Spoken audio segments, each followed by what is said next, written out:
Sobrang intense ng laban, trash-tukan sila Giannis Antetokounmpo at Grant Williams. Nagulat si Jones Jr. Nasa likod niya pala si Giannis Antetokounmpo. Bolang-bola yung butata sa kanya dito, napatumbling pa. Ang ganda ng comeback dito ng Milwaukee Bucks. Pinatahimik ni Giannis Antetokounmpo at Damian Lillard ang Mavericks. Eto na, laban ng mga duo. Sino ba ang pinakamalupit? Kyrie Irving, Luka Doncic o Giannis Antetokounmpo, Damian Lillard? Sobrang init ng laban ngayon. East versus West. Milwaukee Bucks kontra dito sa Dallas Mavericks. Parehong may magandang standing ang dalawang to. Well, home court advantage para dito sa Bucks. Starting 5 nila ay sila Giannis Antetokounmpo, Brook Lopez, Damian Lillard, Malik Beasley at si Jackson Jr. Samantalang dito naman sa Mavericks ay sila Williams, Jones Jr., Lively II, Kyrie Irving at si Luka Doncic. Eto na, opening quarter, lupit agad dito ni Giannis Antetokounmpo. Nakapagtala kaagad to ng 3-foot layup at isang monster block kontra dito kay Jones Jr.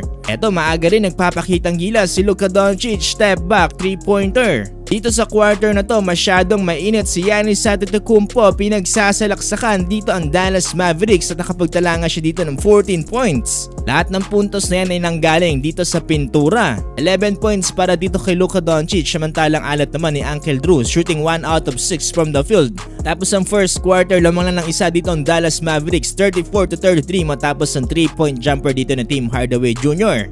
Opening ng second quarter, 2-3 agad ng pinakawala dito ni Grant Williams at Luka Doncic. Pero patuloy pa rin dito si Giannis sa pagsira ng depensa dito ng Dallas Mavericks. 4 points agad ang kanyang kinana dito na sinundan pa ng 3 si Bobby Portis. Another 5 points conversion pa under 7-minute mark mula dito kay Malik Beasley at Green, dahilan para maging lamang na sila dito ng 10 points, 52-42. Himik pa dito si Damian Lillard, shooting 1 out of 2 lang from the field at meron lamang siya dito ng 3 points. Giannis Antetokounmpo 8 points, samantalang Kyrie Irving 4 points. 8 points naman para kay Luka Doncic. Well, bago matapos ang first half, na ibaba pa ng Dallas Mavericks sa dalawang kalamangan dito ng Milwaukee Bucks mula sa 2-3 dito ni Green at Grant Williams, 58-60.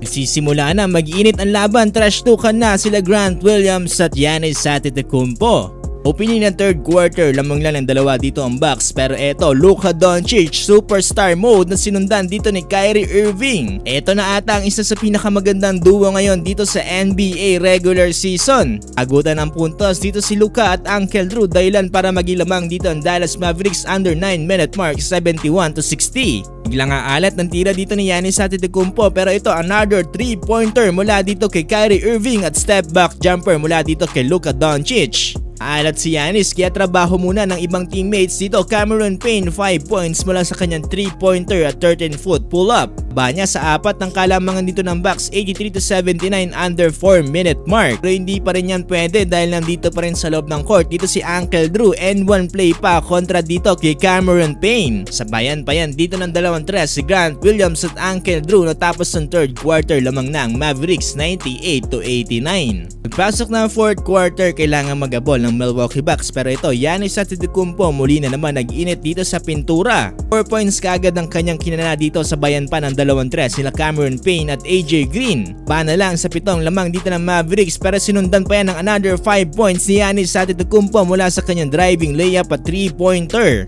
Dahil sa effort na pinakita dito ni Giannis, nagawa niyang maibaba dito sa isang lamang ng Dallas Mavericks under 6-minute mark, 113-112. Well, matapos niyan ay nagawa ng lumamang dito ng Milwaukee Bucks matapos sa free throw attempt dito ni Giannis Antetokounmpo at 6 points mula dito kay Damian Lillard. Sinabayan pa yan dito ni Kyrie Irving ng 3-pointer at driving layup, pero hindi pa rin niya naging sapat. Buzzer beater pull-up jumper pa dito si Giannis Antetokounmpo. Final score 132-125. Panalo ang Milwaukee Bucks. Ganda ng comeback nila sa fourth quarter. Well, nanguna dito sa Bucks si Giannis Antetokounmpo with 40 points. Sinusundan ni Dame Time with 27 points, samantala dito naman sa Mavericks, Kyrie Irving 39 points, Luka Doncic 35 points.